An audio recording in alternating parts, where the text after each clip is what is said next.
Johnson Dictionary. For the century before Johnson Dictionary was published in 1775, there had been concern about the state of the English language. There was no standard way of speaking or writing, and no arguments as to the best way of bringing some order to the chaos of English spelling. Dr. Johnson provided the solution. There had, of course, been dictionaries in the past. The first of these is being a little book of some 120 pages, compiled by a certain Robert Callaway, published in 1604 under the title "A Table of Medical of Hard Unusual English Words." Like the various dictionaries that came after it during the 17th century, Callaway tended to concentrate on scholars' words. One function of the dictionary was to enable its students to convey an impression of fine learning. Beyond the practical need to make order out of chaos, the rise of dictionaries is associated with the rise of English middle class, who were anxious to define and circumscribe the various words to conquer lexical as well as social and commercial. It is highly appropriate that Dr. Samuel Johnson, the very model of an 18th century literary man and famous in his own time and in ours, should have published his dictionary at the very beginning of the heyday of the middle class. Johnson was a poet and a critic who raised common sense to the height of genius. His approach to the problem that had worried writers throughout the late 17th and earlier 18th centuries was intensely practical. Up until his time, the task of producing a dictionary on such a large scale had seemed impossible without the establishment of an academy to make decisions about right and wrong usage. Johnson decided he did not need an academy to settle arguments about language. He would write a dictionary himself, and he would do it single-handed. Johnson signed the contract for the dictionary with the bookseller Robert Dawson at the breakfast held at the Golden Anchor Inn near Holborn Bar on 18 July 1764. He was to be paid 1,575 in installments, and from this he took money to rent 73 Golf Square, in which he set up his dictionary workshop. James Boswell, his biographer, described the garret where Johnson worked as fitted up like a counting house, with a long desk running down the middle at which the copy clerks would work standing up. Johnson himself was stationed on the rickety chair at an old crazy deal table, surrounded by a chaos of borrowed books. He was also helped by 6 assistants, 2 of whom died whilst the dictionary was still in preparation. The work was immense, filling about 1,800 notebooks, and without a library to hand, Johnson wrote the definition of over 40,000 words and illustrated the many meanings with some 114,000 quotations drawn from English writing on every subject, from the Elizabeths to his own time. He did not expect to achieve complete originality. Working to a deadline, he had to draw on the best of all previous dictionaries and to make his own work one of heroic synthesis. In fact, it was very much more. Unlike his predecessors, Johnson treated English very particularly as a living language with many different shades of meaning. He adapted his definitions on the principle of English common law according to precedent. After his publication, his dictionary was lost seriously rivaled for over a century. After many vicissitudes, Institute. The dictionary was finally published on 15 April 1705. It was instantly recognized as a landmark throughout Europe. This is a very noble work. The leading Italian lexicographer will be a perpetual moment of fame to the author. It is an honor to his own country in particular, and a general benefit to the Republic of Letters throughout Europe. The facts that Johnson had taken on the academics of Europe and matched them, everyone knows that 40 French academics had taken 40 years to produce the first French national dictionary, was caused from English separation. Johnson had worked for 9 years with little assistance of the learned and without any patronage of the great, not in the sort obscurities of treatment or under the shadow of academic powers, and amidst the inconvenience and destruction, insignias of thorough for all its faults and eccentricities.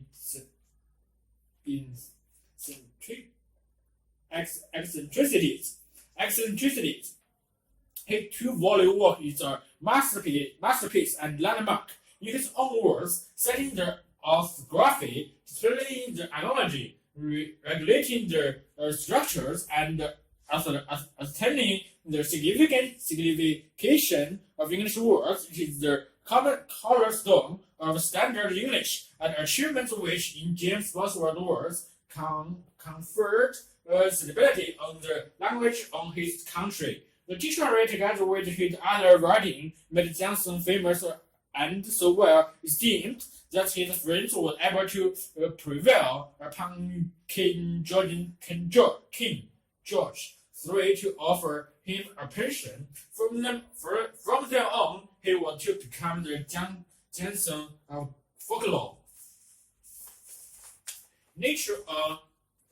Nurture and nature.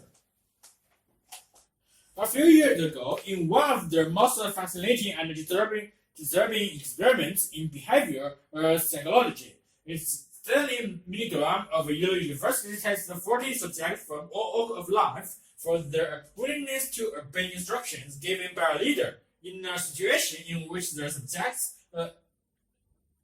might feel a personal distaste for their actions they were called upon to perform, specifically, Milgram told each volunteer teacher subject that the experiment was in the noble cause of education and were designed to test whether or not punishing pupils for their mistakes would have a positive effect on their pupils' ability to learn. Milgram's experimental setup involved placing the teacher subject before a panel of 30 switches, which enabled ranging from 15 volts of electricity, flat shock, to 450 volt. Danger, severe shock in steps of 15 volts each. The teacher subjects were told that whether the pupil given in the wrong answer and a question, a shock was to administer, beginning at the lowest level and increasing in severity with each successive wrong answer.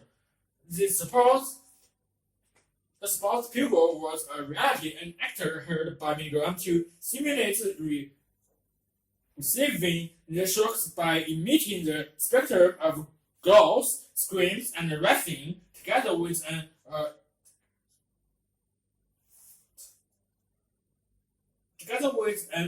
assortment of statements and expletive denouncing both the experiments and the experimenter. Milgram told the teacher subjects to ignore the reactions of the pupil and to administer whatever level of shock was called for, and as per the rule, governing the experimental situation of the moment. As the experimental unfolded, the pupil would deliberately give the wrong answer and giving a right answer to questions posed by the teacher, thereby bringing on various electrical punishments, even up to the danger level of 300 volts and beyond. Many of the teachers suggest but at administering the higher levels of punishments and the 10 milligram with questioning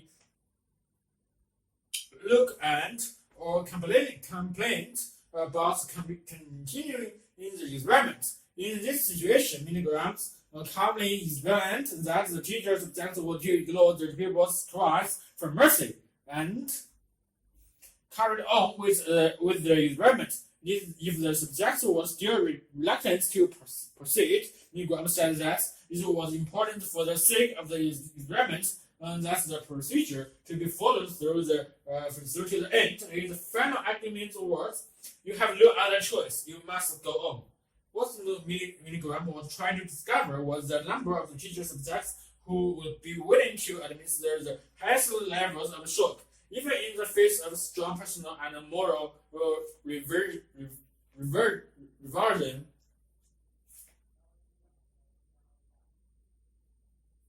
reversion against the rules and the conditions of the experiment. Prior to carrying out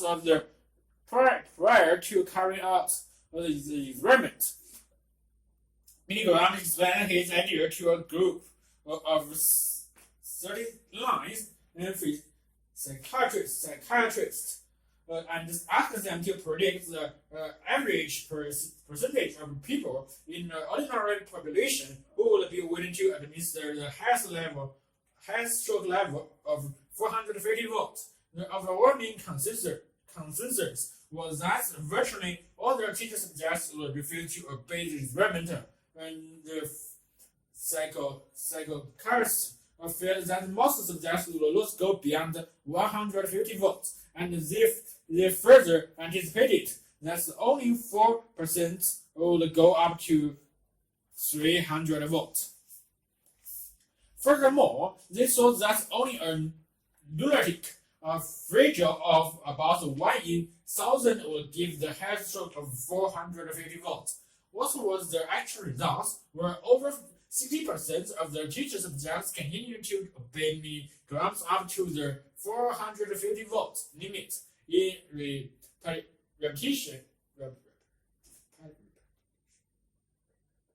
repetitions of the experiments in other countries. In the percentage of obedient teacher subjects was even higher, reaching 85% in one country. How can we possibly account for this vast discrepancy between what calm, rational, knowledgeable people predict in the comforts of their study and what pursued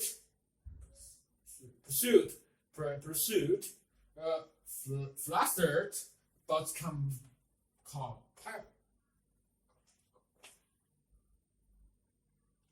comparative teachers actually do in the laboratory of real life. Cooperative.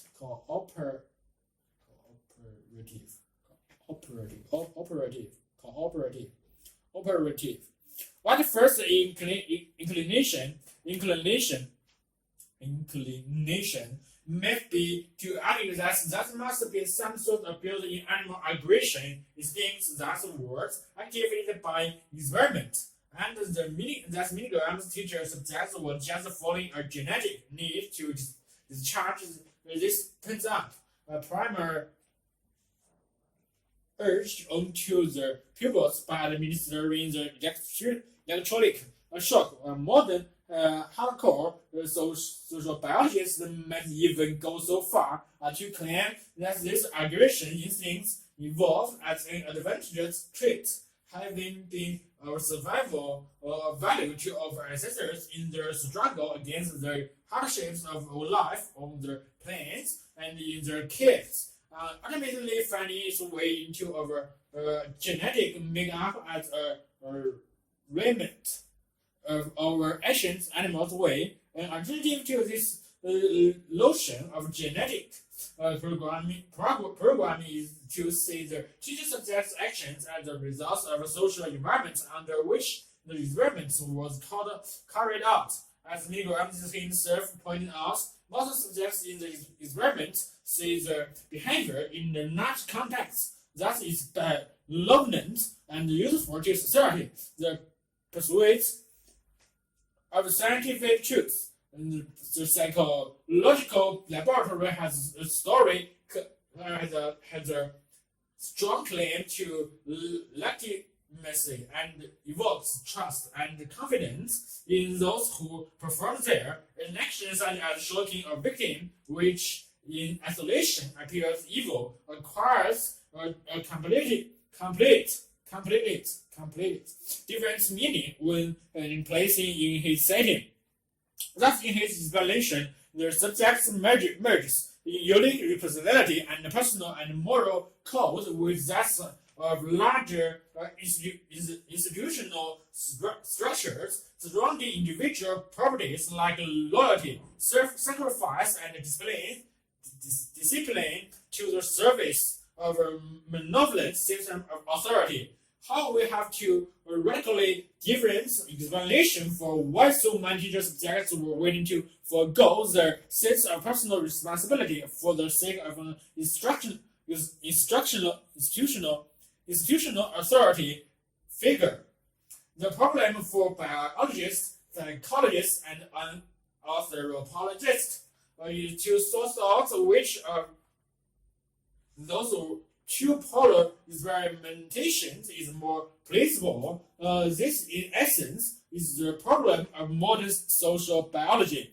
To discover the degree to which hardwired genetic programming dictates, or at least strong biases, the interaction of animals and humans with the environment, that is, their behavior. Put in another way, social biology is concerned with elucidating in the biological basis of all behavior.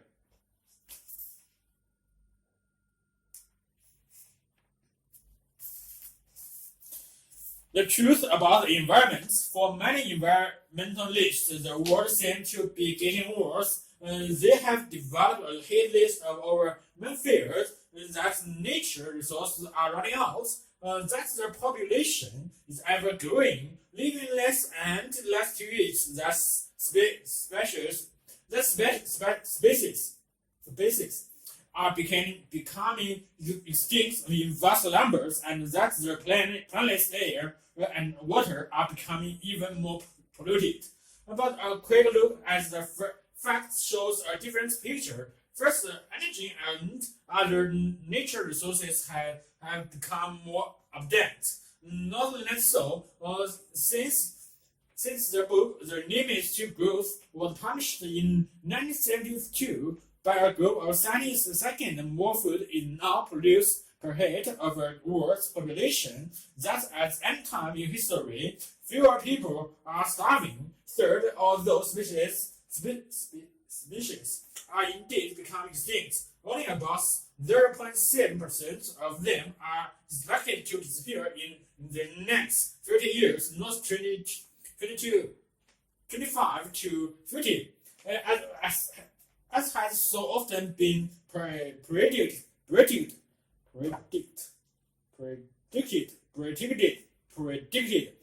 And finally, most forms of environmental population either appear to have been exaggerated or are transient, associated with the earlier phases of industrialization, and therefore best secured not by restricting economic growth but by accelerating it. One appears to be a phenomenon that is going to extend well into our future, but its total impact is unlikely to pose a devastating problem. A bigger problem may well turn out to be an appropriate response to it. Yes, opinions pose that many people nature the belief that environmental standards are declining, and the four factors seem to cause this distinction between perception and reality. One is the lobstedness built-in scientific research, scientific funding goes mainly to areas with many problems. That may be wise policy, but it will also create an impression that many more potential problems exist than is the case. Secondly, environmental groups need to be noticed by the mass media. They also need to keep their money rolling in. Understandably, perhaps they sometimes overstate their arguments. In 1997, for example, the Worldwide Fund for Nature issued a press release entitled "Two-thirds of the world's forests lost forever." The truth turned out to be nearly 20%. Though these groups are running overwhelmingly by surface folk, they nevertheless share many of the characteristics of the other lobby groups. That would matter less if people applied the same degree of skepticism to environmental lobbying as they do to lobby groups in other fields. A trade organization arguing for, say, what weaker population controls is initially seen as self-interested. Yet, a green organization opposed such a weakening is seen as altruistic, even if an impartial view of the controls in question may suggest they are doing more harm than good. A third source of confusion is the attitude of the media. People are clearly more curious about better news than good. Newspapers and broadcasters are there to provide what the public wants. That, however, can lead to significant distortion of perception. An example was Americans encountered with AI in 1997 and 1998. This climate phenomenon was accused of rocketing tourism, causing allergies, melting the skies slopes, and causing intriguing deaths. However, according to an article in the bulletin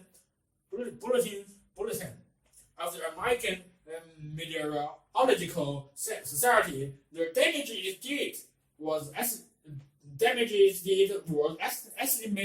at $4 billion US dollars, but the benefits are amounted to some $90 billion US dollars. This come from higher winter temperature, which saved an estimated 850 lives, reduced the heating costs, and diminished the spring floods caused by the metal waves. The fourth factor is the poor individual perception. People worry that the internet's rise in the amount of stuff everyone throws away will cause the world to run out of place to dispose of waste. Yes, even if Americans' trash output continues to rise as it has done in the past, and even if the American population doubles by 2100, all the rubbish Americans produce through the entire 21st century will still take up only 1 to 12,000 of the area of the entire United States. So what of global warming? As we know, carbon dioxide emissions are causing the planet to warm. The best estimates are that the temperatures will rise by 2 to 3 degrees in this century. It's causing considerable problem at a total cost of 5,000 billion US dollars. Despite the intuition that something drastically to be done about such a costly problem, economics analysts clearly show it will be far more expensive to cut carbon dioxide emission radically than to pay the cost of adaptation to the increased temperatures. A model by one of the main authors of the United Nations Climate Change Panel shows how temperature increase of 2.1 degrees in 2100 would only be diminished to an increase of 1.9 degrees. Or to put it in another way, the temperature increase that the planets would have experienced in 2094 or 2094 would be postponed to 2100. So this does not prevent global warming, but merely bias the over 6 years. Yet the cost of reducing carbon dioxide emission for the United States alone will be higher than the cost of solving the world single, most surprising health problem, providing you an universal access to clean water, drinking water and sanitation. Such measures would avoid 2 million deaths every year and prevent 500 million people from becoming seriously ill. It's crucial that we look at the fact that we want to make the best possible decision for the future. It may be costly to be over-optimistic, but more costly still to be too pessimistic.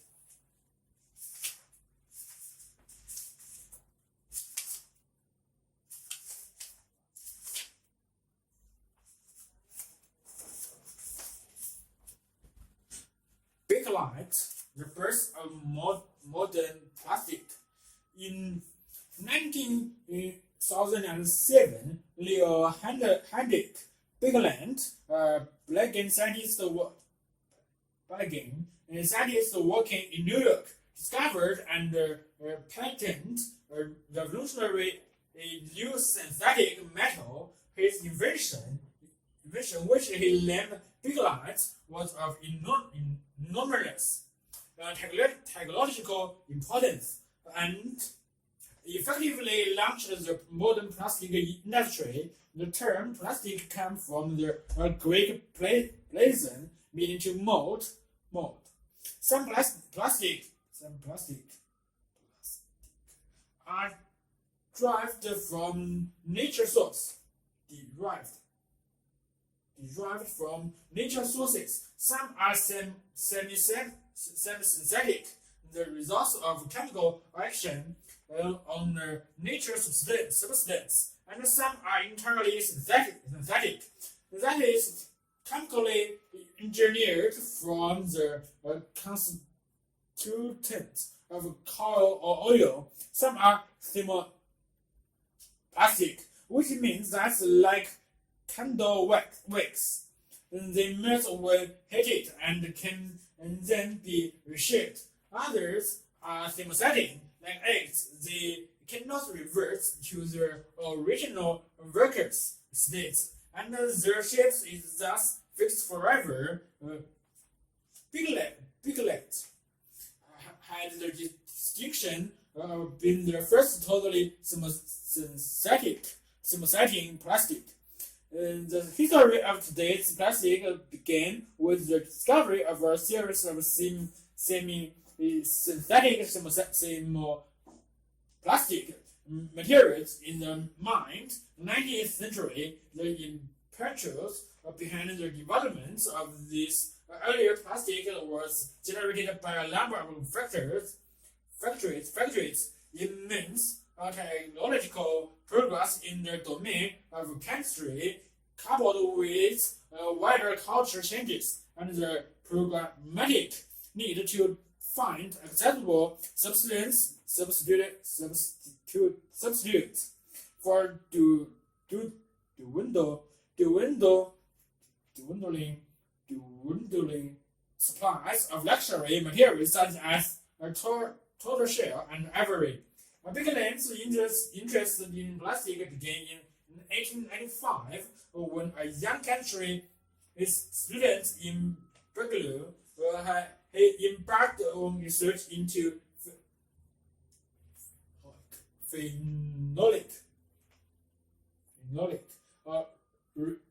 resins, the group of stick substance produced when phenol carbolic acid combined with an aldehyde volatile fluid similar to alcohol. He soon abandoned the subject, however, only returning to it some years later. By 1905, he was a wealthy New Yorker, having recently made his fortune with the invention of a new photographical paper, where Bigland had been busily amassing dollars. Some advances have been made in the development of plastic. In the years 1909 and 1900 had seen the patenting of the first semi-synthetic materials that could be manufactured on the industrial scale. In purely scientific terms, Bigland's major contribution to the field is not so much the actual discovery of the material to which he gave his name, but rather the method by which a reaction between phenol and formaldehyde could be controlled, thus making possible its preparation on a commercial basis. Only 13 July 1907, Bigland took out his famous patent described this preparation, and the essential features of which are still in use today. In the original patent outlined a three-stage process in which phenol and formaldehyde from wood or coal were initially combined under vacuum inside a large egg-shaped kettle. The result was a resin known as lovelock, which became soluble and malleable when heated. The resin was allowed to cool in a shallow trail until it's hardened and then broken up and ground into powder. Other substances were then introduced, including fillers such as wood flour, upstairs or cotton, which increase stress and moisture resistance. Catalyst substance to speed up the reaction between two chemicals without joining together. And hex are compounds of ammonia and formaldehyde, which supplied the additional formaldehyde laterally to form the synthetic resin. This resin was then left to cool and harden and ground up a second time. The resulting gradually in powder was raw Bigland,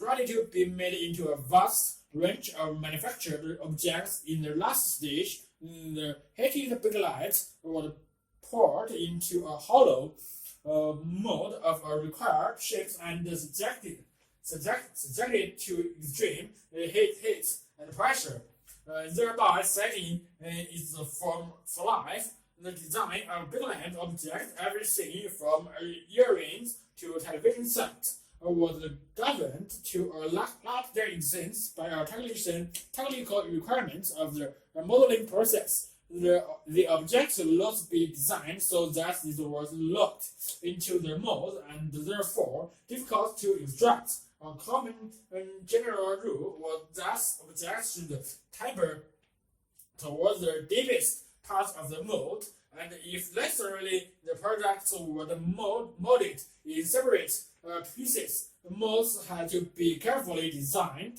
so that the molten pigment would flow evenly and completely into the mold. Sharp colors provoked. In particular, in practical,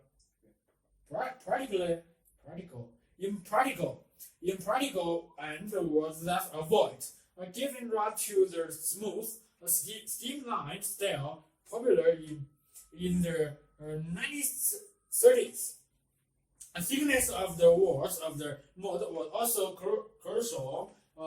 Thick walls took longer to cool and harden, a factor which had to be considered by the designer in order to make the most efficient use of machines. Pigland's invention, although treated with disdain in its early years, went on to enjoy an unparalleled popularity which lasted throughout the first half of the 20th century. It's become the wonder product of the new world of industrial expansion, the material of the thousand uses, being both non-porous and heat-resistant. Pigland's kitchen goods were promoted as being germ-free and sterilizable. Electrical manufacturers seized on its insulting properties, and consumers everywhere relished its dazzling array of shades, delighting that they were now at last no longer restricted to the wood tongues and the drop bonds of the pre-plastic era. It then followed from favor again during the 1950s and was despised and destroyed in vast quantities. Recently, however, it has been experienced something of renaissance,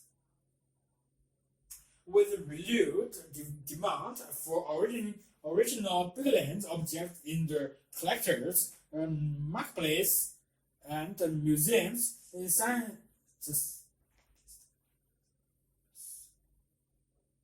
and dedicated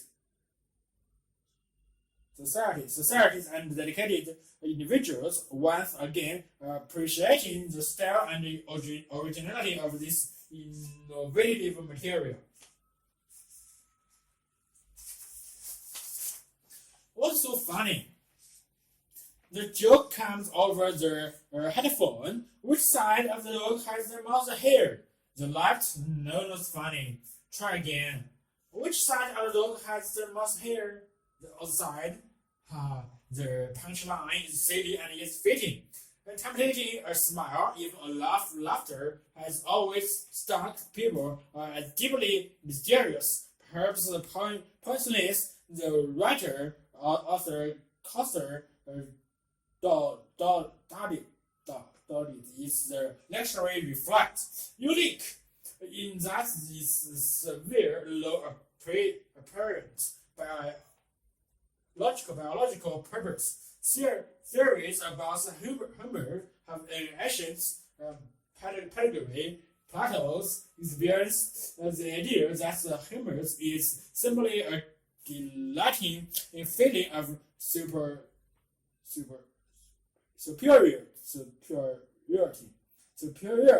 over others, killing and freed that Joe Tiny relies on building up a physical tension which is simply punctured by the ludicrousness of the punchline. But most modern humor theorists have settled on some version of Aristo's belief that jokes are based on a reaction to resolution of incongruity. When the punchline is either a nonsense or though appearing silly, has a clever second meaning. And Grammy ritual or computational linguist in Edinburgh studies the linguistic structure of jokes in order to understand not only humor but language understanding and reasoning in machines. It says that while there is no single format for jokes, many revolved around a sudden and surprising conceptual shift. A comedian will present a situation followed by an unexpected interpretation, and that is also apt. So even if a punchline sounds silly, the listeners can see there is a clever thematic fit, and that sudden mental aha is a buzz that makes us laugh. Viewed from this angle, humor is just a form of creation insights, or suddenly to a new perspective. However, there is another type of laughter, the laughter of social appeasement, and it is important to understand this too plays a crucial part of the development in most young mammals. Rats produce tricyclic squeaks to prevent their scarfers turning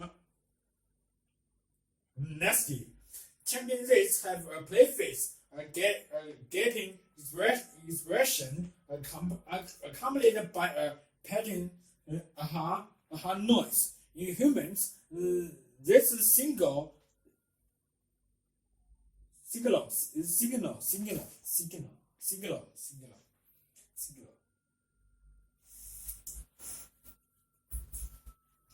This signal have muted into smiles and laughs. Researchers believe social situations rather than cognitive events such as jokes trigger this instinctual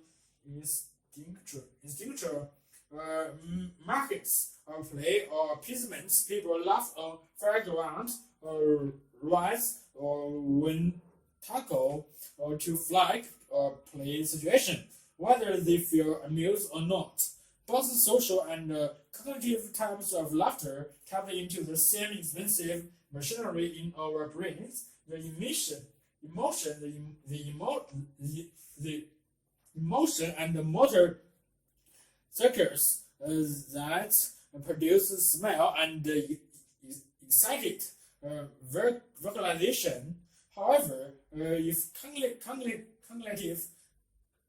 cognitive laughter is the product of more general thought process, it should result from more expensive brain activity.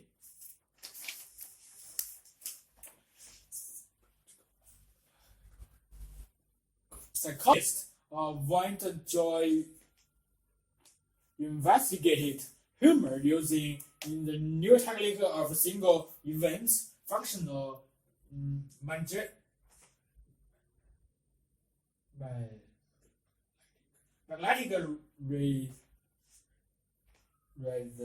resonance. Imagine an MRI scanner use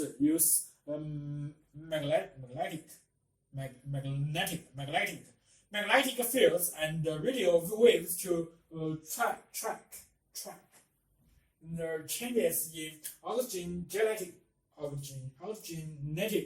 blood and that's accompanied mental activity. Until recently, MRI scanners needed several minutes of activity and so could not be used to track rapidly thought processes such as comprehending a joke. New developments now know half-second snapshots of all sorts of reasoning and problem-solving activities. Also, feels being inside a brain scanner was hardly the ideal place for appreciating a joke. he found evidence that understanding a joke involves a widespread mental shift. His schemes showed that at the beginning of a joke, the listener's prefrontal cortex lit up, particularly the right prefrontal believed to be critical for problem solving, but there was also activity in the temporal lobes at the side of the head, consistent with attempts to rouse stored knowledge, and in many other brain areas. Then, when the timeline arrived, a new areas spurring to life, the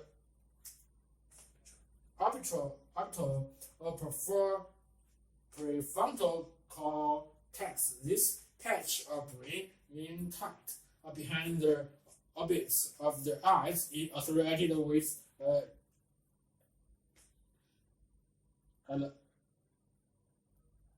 evaluating information, making a rapid emotional assessment of the events of the moments is an extremely demanding job for the brain, animal or human.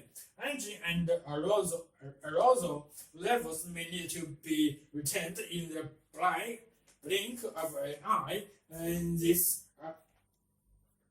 abrupt changes will produce either positive or negative feelings. The optical cortex or the region that becomes active in golf experiments seems the best candidate for the sites that feed such a feeling into higher level thought processes.